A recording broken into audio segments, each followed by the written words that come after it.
ಜಾತಿ ಕಾರಣಕ್ಕೆ ಮದುವೆಗೆ ಪೋಷಕರ ವಿರೋಧ.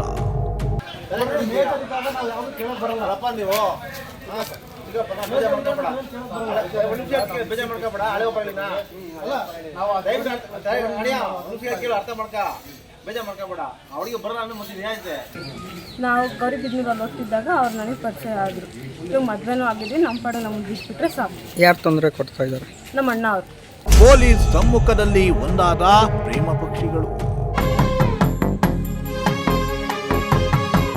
ಹೀಗೆ ಪೊಲೀಸ್ ಠಾಣೆ ಮುಂಭಾಗ ಪ್ರೀತಿಸಿ ಮದುವೆಯಾಗಿರೋ ಪ್ರೇಮಿಗಳಿಗೆ ರಕ್ಷಣೆ ನೀಡುವಂತೆ ಒತ್ತಾಯಿಸಿ ಪ್ರತಿಭಟನೆ ನಡೆಸುತ್ತಿರುವ ಸಂಘಟನೆಗಳು.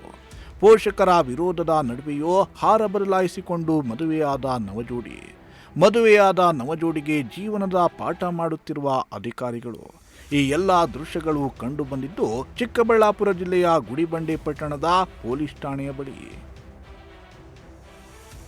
ಹೌದು, ಚಿಕ್ಕಬಳ್ಳಾಪುರ ಜಿಲ್ಲೆ ಗೌರಿಬಿದನೂರು ತಾಲೂಕಿನ ಹಳೆ ಉಪ್ಪರಹಳ್ಳಿ ಗ್ರಾಮದ ದಿವ್ಯಶ್ರೀ ಎಂಬ ಯುವತಿಗೆ ಗುಡಿಬಂಡೆ ತಾಲೂಕಿನ ಗಂಧನಾಗಿನಹಳ್ಳಿ ಗ್ರಾಮದ ಮುನಿಯಾಂಜನೇಯ ಎಂಬ ಯುವಕನ ಪರಿಚಯವಾಗಿತ್ತು. ಯುವತಿ ದಿವ್ಯಶ್ರೀ ಡಿಗ್ರಿಯನ್ನ ಓದ್ತಾ ಇದ್ರೆ ಮುನಿಯಾಂಜನೇಯ ಡ್ರೈವರ್ ಆಗಿ ಕೆಲಸ ಮಾಡ್ತಿದ್ದ. ಇವರಿಬ್ಬರ ಪರಿಚಯ ಸ್ನೇಹಕ್ಕೆ ತಿರುಗಿ ನಂತರ ಇವರಿಬ್ಬರ ನಡುವೆ ಪ್ರೀತಿ ಚಿಗುರೊಡೆದಿತ್ತು. ಹೀಗಾಗಿ ಕಳೆದ 1 ವರ್ಷದಿಂದ ಇವರಿಬ್ಬರು ಕೈ ಹಿಡಿದು ಸುತ್ತಾಡಿದ್ರು. ಕೊನೆಗೆ ಮದುವೆಯಾಗುವ ನಿರ್ಧಾರಕ್ಕೂ ಬಂದಿದ್ರು. ಆದರೆ ಜಾತಿಯ ಕಾರಣಕ್ಕೆ ಪೋಷಕರು ಈ ಮದುವೆಗೆ ಒಪ್ಪಿರಲಿಲ್ಲ. ಹೀಗಾಗಿ ಈ ಪ್ರೇಮಿಗಳು ಮನೆ ಬಿಟ್ಟು ಹೋಗಿ ದೇವಸ್ಥಾನದಲ್ಲಿ ಮದುವೆಯಾಗಿದ್ರು.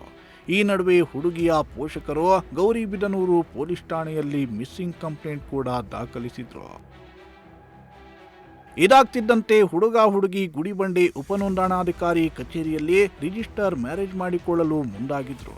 ಇನ್ನೇನು ವಿವಾಹ ನೋಂದಣಿಗೆ ಆಗಮಿಸುತ್ತಿದ್ದಂತೆ ಅದೇ ಕಚೇರಿಯ ಆವರಣದಲ್ಲಿದ್ದ ಯುವತಿಯ ಸಂಬಂಧಿಕರು ಆಕೆಯನ್ನ ಬಲವಂತವಾಗಿ ಕಾರಿನಲ್ಲಿ ಕರೆದುಕೊಂಡು ಹೋಗಲು ಮುಂದಾಗ್ತಿದ್ದಂತೆ ಯುವತಿ ರಾದ್ದಾಂತ ಮಾಡಿದ್ದು, ಇದನ್ನ ಕಂಡ ಸ್ಥಳೀಯರು ತಡೆದು ಪೊಲೀಸರಿಗೆ ಮಾಹಿತಿ ನೀಡಿದ್ರು. ಆದರೆ ಪೊಲೀಸರು ಮಧ್ಯಪ್ರವೇಶಿಸಿ ಪ್ರೇಮಿಗಳಿಬ್ಬರನ್ನ ಒಂದು ಮಾಡಲು ಹಿಂದೇಟು ಹಾಕಿದ ಹಿನ್ನೆಲೆ ದಲಿತ ಪರ ಸಂಘಟನೆಯ ಮುಖಂಡರು ಅಂತರ್ಜಾತಿ ವಿವಾಹ ಮಾಡಲು ಪೊಲೀಸರು ವಿರೋಧವನ್ನ ವ್ಯಕ್ತಪಡಿಸುತ್ತಿದ್ದಾರೆ ಅಂತ ಆರೋಪಿಸಿ ಠಾಣೆಯ ಮುಂಭಾಗ ಪ್ರತಿಭಟನೆಯನ್ನ ನಡೆಸಿದ್ರು. ಪ್ರೀತಿಸಿದ ದಂಪತಿಗಳ ರಕ್ಷಣೆ ನೀಡಿದ ಪೊಲೀಸ್ ಅಧಿಕಾರಿಗಳಿಗೆ ಏಳು ಧಿಕ್ಕಾರ.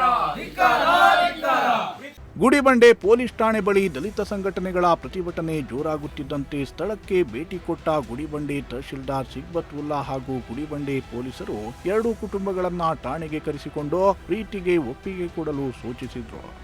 ಆದರೆ ದಿವ್ಯಶ್ರೀ ಪೋಷಕರು ಈ ವಿವಾಹಕ್ಕೆ ಬಿಲ್ಕುಲ್ ಒಪ್ಪದ ಹಿನ್ನೆಲೆ ಯುವತಿಯ ಹೇಳಿಕೆಯನ್ನ ಪಡೆದು ಹೂಹಾರವನ್ನ ಬದಲಾಯಿಸಿ ನಂತರ ರಿಜಿಸ್ಟರ್ ಮ್ಯಾರೇಜ್ ಮಾಡಿಸಿ ನೂತನ ವಧುವರರಿಗೆ ಶುಭ ಹಾರೈಸಿದ್ರು. ಹೆಸರು ಮುನಿಯಾಂಜನೇಯ ಅಂತ. ನಾವು ಪ್ರೀತಿಸಿ ಮದುವೆ ಆಗಿದ್ದೀವಿ. ಅಂತರ್ಜಾತಿ ವಿವಾಹ ಆಗಿದ್ದೀವಿ. ನಾವು ರೆಡ್ಡೀಸು, ಅವರು ವಾಲ್ಮೀಕಿಯವರು. ನಮ್ಮ ಫ್ಯಾಮಿಲಿ ಕಡೆಯಿಂದ ನಮಗೆ ತೊಂದರೆ ಐತೆ, ರಕ್ಷಣೆ ಕೊಡಬೇಕು ಅಂತ ಪೊಲೀಸರು ಕೇಳ್ಕೊಂಡ್ರು. ಒಟ್ಟಾರೆ ಪ್ರೀತಿಯಲ್ಲಿ ಬಿದ್ದು ಕನಸು ಕಟ್ಟಿಕೊಂಡಿದ್ದ ನವಜೋಡಿ ಪೋಷಕರ ವಿರೋಧ, ಪ್ರಾಣ ಬೆದರಿಕೆಯ ನಡುವೆಯೂ ಪೊಲೀಸರ ನೆರವಿನೊಂದಿಗೆ ಒಂದಾಗಿದ್ದು ನವಜೀವನಕ್ಕೆ ಕಾಲಿಟ್ಟಿದ್ದಾರೆ.